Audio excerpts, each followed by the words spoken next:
हमने शहर को दी एक नई पहचान, हम हैं सिंघानिया बिल्डकॉन।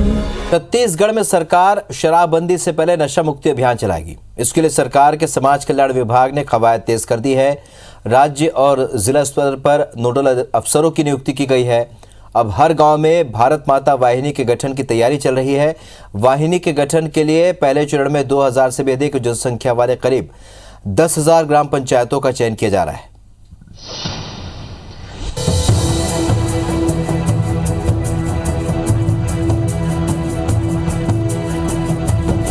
छत्तीसगढ़ में फिर उठा शराबबंदी का मुद्दा। शराबबंदी से पहले चलेगा जागरूकता अभियान। कांग्रेस गांव-गांव चलाएगी अभियान। कांग्रेस के अभियान पर बीजेपी ने उठाए सवाल। छत्तीसगढ़ में एक बार फिर शराबबंदी का मुद्दा उठने लगा है। 2018 के विधानसभा चुनाव के समय जारी किए गए कांग्रेस के घोषणा पत्र में शराबबंदी के वादे को लेकर विपक्ष लगातार सरकार को घेरती आई है। वहीं कांग्रेस शराबबंदी के अपने वादे पर कायम है। कांग्रेस का कहना है कि घोषणा पत्र में प्रदेश में पूर्ण शराबबंदी के साथ ही यह भी स्पष्ट रूप से लिखा गया था कि जो 5वीं अनुसूची की पंचायतें हैं वहां लोगों को जागरूक कर रायशुमारी कर ही इसे लागू किया जाएगा और इसको लेकर प्रदेश सरकार जागरूकता अभियान चला रही है। वहीं बीजेपी के आरोपों पर पलटवार करते हुए कांग्रेस ने भाजपा के लोगों पर अवैध शराब तस्करी का आरोप लगाया। देखिए, कांग्रेस ने 2018 के विधानसभा चुनाव के जन घोषणा पत्र में छत्तीसगढ़ की जनता से यह वादा किया था कि हम छत्तीसगढ़ को पूर्ण शराबबंदी की ओर ले जाएंगे।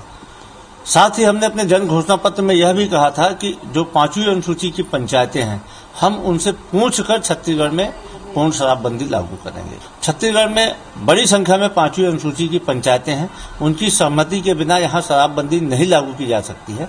लेकिन यह आवश्यक है कि राज्य को शराबबंदी की ओर ले जाया जाए। इसलिए प्रदेश में शराब के खिलाफ जो शराब का जो दुष्परिणाम है उसके लिए जन जागरण अभियान चलाया जा रहा है।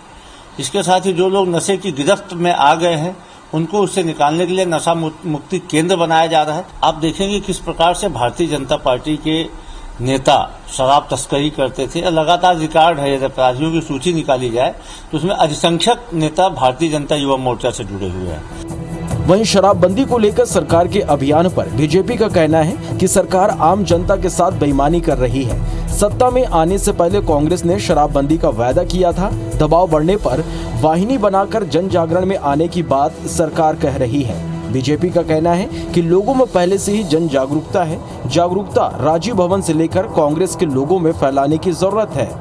शराब के नाम पर भूपेश बघेल की सरकार एक्सपोज हो चुकी है आम जनता के बीच में। जो लोग सरकार में आने के पहले ये कहते थे कि हम शराबबंदी करेंगे, कोविड के समय जब शराब लोगों के स्वास्थ्य को खराब कर रही थी तब ये होम डिलीवरी कर रहे थे। आज ये वाहिनी चलाकर जनजागरण अभियान की बात कर रहे हैं। बड़ा आश्चर्य है। अरे जन जागरण की आवश्यकता सरकार के नुमाइंदों के बीच में कि शराब बंद होनी चाहिए। राजीव भवन से लेकर एआईसीसी के भवन से लेकर कांग्रेस के लोगों के बीच में जन जागरण की आवश्यकता है कि शराब बंद हो जाना चाहिए। और सबसे बड़ा दुर्भाग्य इस प्रदेश का और विशेषकर आदिवासी समुदाय का, आदिवासियों के आड़ लेकर उनके कंधे पर बंदूक रखकर कांग्रेस प्रदेश की संस्कृति को कहती है कि शराब यहाँ की संस्कृति है। इससे बड़ा दुर्भाग्य इस प्रदेश का नहीं हो सकता। मुख्यमंत्री भूपेश बघेल ने भी शराबबंदी को लेकर स्पष्ट कर दिया है कि शराबबंदी को लेकर लोगों में रायशुमारी की जाएगी। बिना जनता का मत जाने इसे लागू नहीं किया जाएगा। शराबबंदी छत्तीसगढ़ में नोटबंदी की तरह लागू नहीं की जाएगी। प्रिया पांडे के साथ ब्यूरो रिपोर्ट IBC 24 रायपुर।